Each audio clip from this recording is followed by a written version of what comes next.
नमस्कार, आप देख रहे हैं अपना बिहार और मैं हूं आपके साथ विभा उपाध्याय। बुलेटिन में सबसे पहले बात एनडीए उम्मीदवारों के नाम तय होने को लेकर।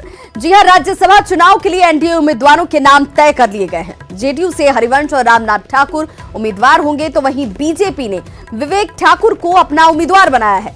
बिहार में राज्यसभा की 5 सीटों के लिए चुनाव होने हैं। विधानसभा में सदस्यों की संख्या के आधार पर 3 सीटों पर एनडीए की जीत तय मानी जा रही है और गठबंधन ने तीनों उम्मीदवारों के नाम तय कर दिए हैं। तो हरिवंश, रामनाथ ठाकुर और विवेक ठाकुर जो एनडीए की तरफ से ये 3 नाम इस वक्त साफ होते हुए।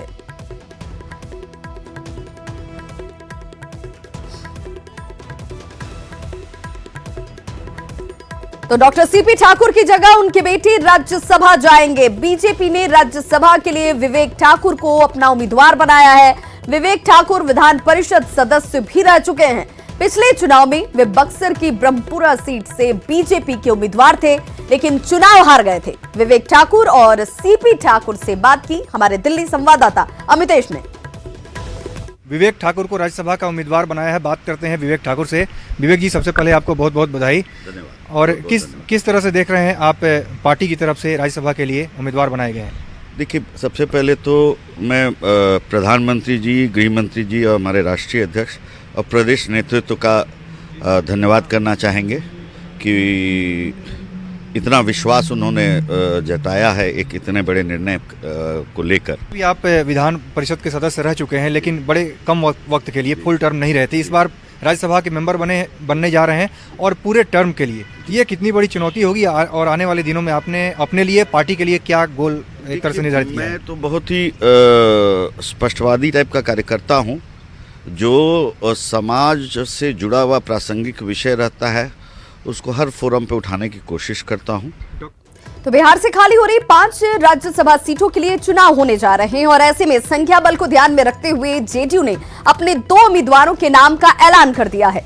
जेडीयू ने राज्यसभा के उपसभापति हरिवंश और रामनाथ ठाकुर को फिर से राज्यसभा भेजने का फैसला किया है। न्यूज 18 की खबर पर मुहर। हरिवंश को पार्टी फिर भेजेगी राज्यसभा। वर्तमान सांसद और राज्यसभा सदस्य हरिवंश बाबू हम लोग के पार्टी के प्रत्याशी होंगे। रामनाथ ठाकुर पर जेडीयू ने फिर जताया भरोसा। हम लोग के पार्टी के दूसरे प्रत्याशी होंगे रामनाथ ठाकुर जी।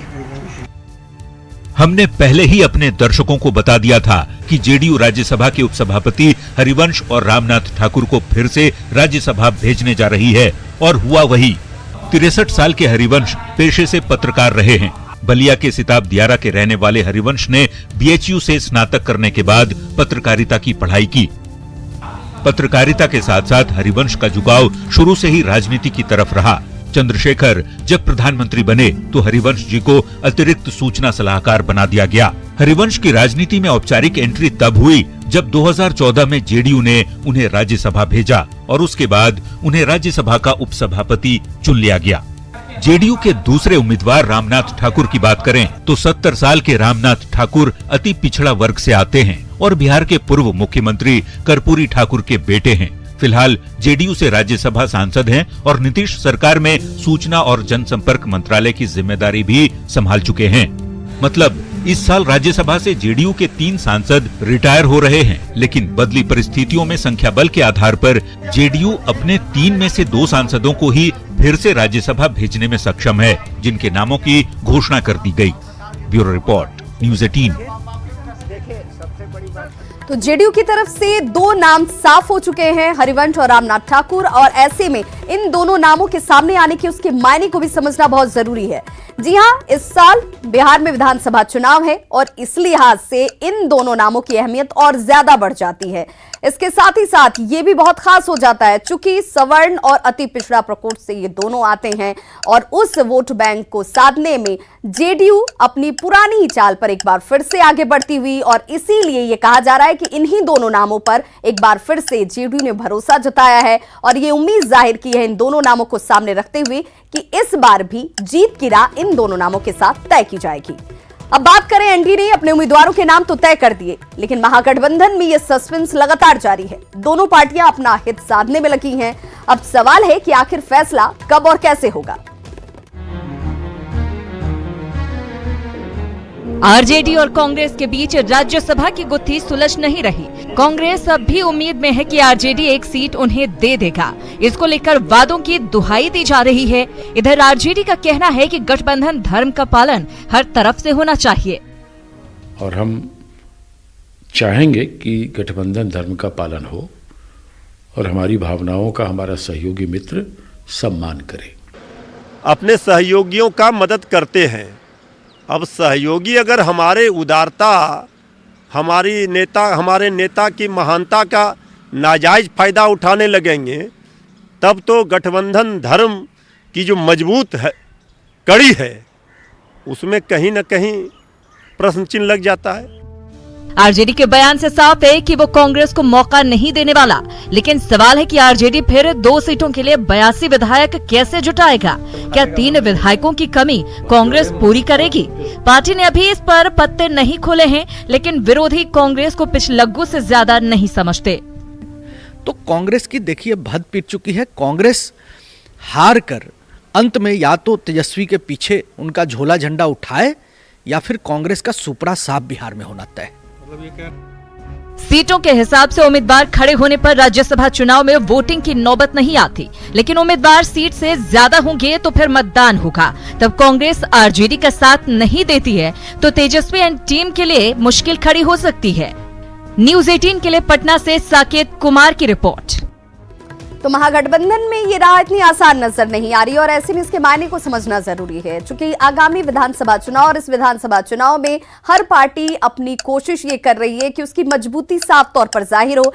आरजेडी अपनी सीट छोड़ने को तैयार नहीं है, जबकि कांग्रेस इस बात पर अड़ी हुई है कि आरजेडी को अपने वचन पर कायम रहना चाहिए और एक सीट कांग्रेस को दी जानी चाहिए, जबकि आरजेडी इस पर कहीं से भी तैयार होती हुई नजर नहीं आ रही और इसी वजह से यहां पर स्थिति साफ नहीं हो पा रही। और इसका फायदा कहीं ना कहीं जो सीधे तौर पर आरजेडी है वो ये कहते हुए उठाना चाहती है कि वादे पूरे करने का वक्त खत्म हो चुका है। मध्य प्रदेश में कांग्रेस की फजीहत होने के बाद अब बिहार कांग्रेस में भी टूट का खतरा बढ़ गया है। जेडीयू ने दावा किया कि कांग्रेस में जल्द टूट होगी। सत्ताधारी पार्टी के दावे के बाद बिहार की सियासत बेहद गर्म हो गई है।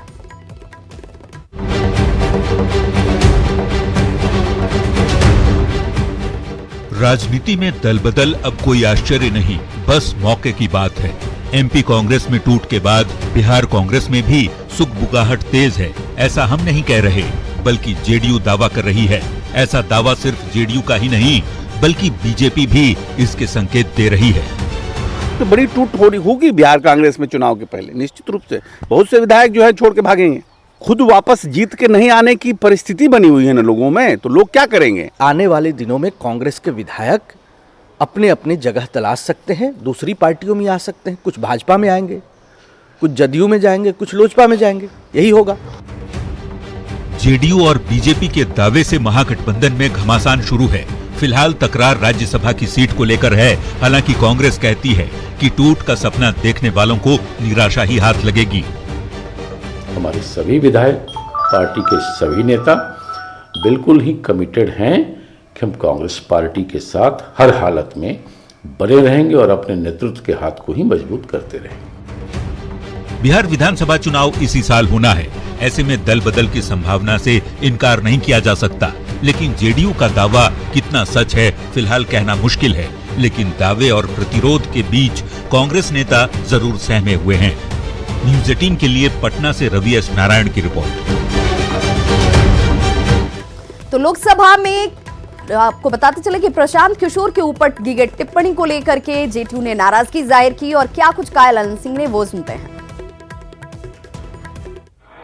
प्रशांत किशोर गए तेल लादने, गए तेल लादने, आप ही क्या पंजाब में गए थे, चले चिंता मत करिए, वो गए, वो चले गए तेल लाने। अब ले लीजिए अपने साथ, आपकी भाषा बोल रहे हो और हो सकता है आप ही लोग उनसे बुलवा रहे हो, तो इसलिए उनको रास्ता दिखा दिया गया, तो इसलिए उसकी चिंता मत करिए। यहाँ जो भी हम लोगों के साथ देश की एकता और अखंडता के साथ कोई समझौता नहीं कर सकते हैं और देश की एकता और अखंडता को कोई भी जो छेड़छाड़ करने का कोशिश करेगा उसको बाहर का रास्ता दिखाते हैं। पिछले 24 घंटों में ताबड़तोड़ वारदातों ने बिहार को दहला कर रख दिया है और ऐसे में हम आपको 5 तस्वीरें दिखा रहे हैं। इन तस्वीरों को देखकर सब कुछ साफ हो जाता है। मुंगेर में दामाद से विवाद की वजह से अपराधियों ने घर में घुसकर ससुर की हत्या कर दी। दूसरी तस्वीर भागलपुर की है, जहां डीजे बजाने के विवाद में एक शख्स को मौत के घाट उतार दिया गया। तीसरी तस्वीर बेगूसराय की, जहां लोहिया नगर के वार्ड नंबर 28 में मामूली विवाद में एक शख्स की हत्या कर दी जाती है। चौथी तस्वीर समस्तीपुर से सामने आई, जहां विभूतिपुर में सीताराम उर्फ भगत नाम के एक शख्स को घर से बुलाया गया और अपराधियों ने गोली मारकर इसकी हत्या कर दी। वहीं पांचवी और अंतिम तस्वीर नवादा के कुछ गांव से सामने आई, जहां रंग लगाने के घरेलू विवाद में भाई ने ही अपने भाई की हत्या कर दी। तो कल बिहार में लोगों ने एक तरफ जहां रंगों की होली खेली, अपराधियों ने यहां खून की होली खेली और अपराधियों की तरफ से खून की इस होली में कई लोगों ने अपनी जान गंवा दी। होली के दिन 15 से ज्यादा जिलों में 20 से अधिक हत्या की वारदातों को अंजाम दिया गया। राज्य के कोने कोने से किसी न किसी का खून बहा। अब सवाल है कि त्योहार पर तो पुलिस और ज्यादा अलर्ट पर रहती है, फिर कैसे इतनी आपराधिक घटनाएं घट गईं? बिहार में बढ़ते अपराध पर डीजीपी क्या सोचते हैं, आप खुद सुनिए। पटना में जेडीयू छात्र नेता की हत्या। नालंदा जिले में 24 घंटे में 5 की हत्या। बाढ़ थाना क्षेत्र में 3 लोगों की हत्या। सहरसा में गोली मारकर युवक की हत्या। भागलपुर में डीजे बजाने के विवाद में मर्डर। बिहार क्राइम से कराह रहा है। होली के दिन बिहार की जमीन रंगों के साथ साथ खून से भी रंग गई। एक कोने से दूसरे कोने तक हत्या पर हत्या की वारदातें होती रहीं। अपराधी कानून व्यवस्था को ठेंगा दिखाते रहे। होली के दिन 15 जिलों में 20 से ज्यादा लोगों की हत्या कर दी गई। तो क्या बिहार की कानून व्यवस्था पुलिस के नियंत्रण से बाहर जा चुकी है? आइए आपको दिखाते हैं लंदन में रहकर कानून व्यवस्था पर रिसर्च करने गए डीजीपी गुप्तेश्वर पांडे इस पर क्या सोचते हैं। हमारे यहाँ तो कानून की इज्जत करना हम जानते ही नहीं, भय भी बहुत कम है, तो ये बहुत बड़ी बात है। अनुशासन है ही नहीं और लड़ाइयाँ तो छोटी छोटी बातों के लिए होती हैं भाई। राज्य के सबसे बड़े पुलिस अधिकारी डीजीपी कह रहे हैं कि लोगों की नजर में कानून का कोई सम्मान नहीं है, पर अपराधियों में खौफ पैदा करना किसका काम है? जाहिर है कानून व्यवस्था की जिम्मेवारी पुलिस की है, तो क्या पुलिस अपनी जिम्मेवारी में फेल नहीं कर गई है? आइए आपको दिखाते हैं हाल ही में डीजीपी ने गिरती कानून व्यवस्था पर क्या ज्ञान दिया था। अपराध रोकना केवल पुलिस का काम नहीं है। अपराध रोकना केवल पुलिस का काम नहीं है। पुलिस उसके लिए स्पेसिफिक एजेंसी जरूर है। कानून व्यवस्था में लंबे समय से काफी गिरावट होती रही है। कहीं दिन के उजाले में पेट्रोल पंप पर लूट हो जाती है, तो कहीं ग्राहक सेवा केंद्र पर लूट को अंजाम दिया जाता है और हत्या तो मानो अपराधियों की आदत बन चुकी है। हैरानी की बात है, जब कुछ महीने पहले डीजीपी से इस बारे में पूछा गया तो उनका जवाब था बिल्ली और चूहे का खेल चलता रहता है। ये तो चूहे के बिल्ली की खेल की तरह है। अपराध होता है, अपराध होगा, पुलिस का काम है उसको रोकने की कोशिश करना। तो क्या ये मान लिया जाए कि आगे भी चूहे बिल्ली का खेल चलता रहेगा? बिहार में अपराध पर अपराध होता रहेगा और डीजीपी ऐसे ही समय समय पर ज्ञान देते रहेंगे। Bureau report, news 18। और अब देखते हैं बिहार की कुछ अन्य खबरों को फटाफट अंदाज में। समस्तीपुर में अपराधियों का तांडव, व्यवसायी को घर में घुसकर मारी गोली। विभूतिपुर के देसी गांव की घटना। हाजीपुर औद्योगिक थाना क्षेत्र से लापता युवक का मिला शव। 4 दिन पहले गायब हुआ था युवक। दुश्मनी में संजय उपाध्याय की हत्या का आरोप। दबंगों के विरोध में खगड़िया के गोगरी थाने पहुंची महिलाएं। होली के दिन हथियार के बल पर मारपीट का आरोप। मुजफ्फरपुर में शराब पीकर हंगामा करने का विरोध, बुजुर्ग को पड़ा महंगा, शराबियों ने की पिटाई।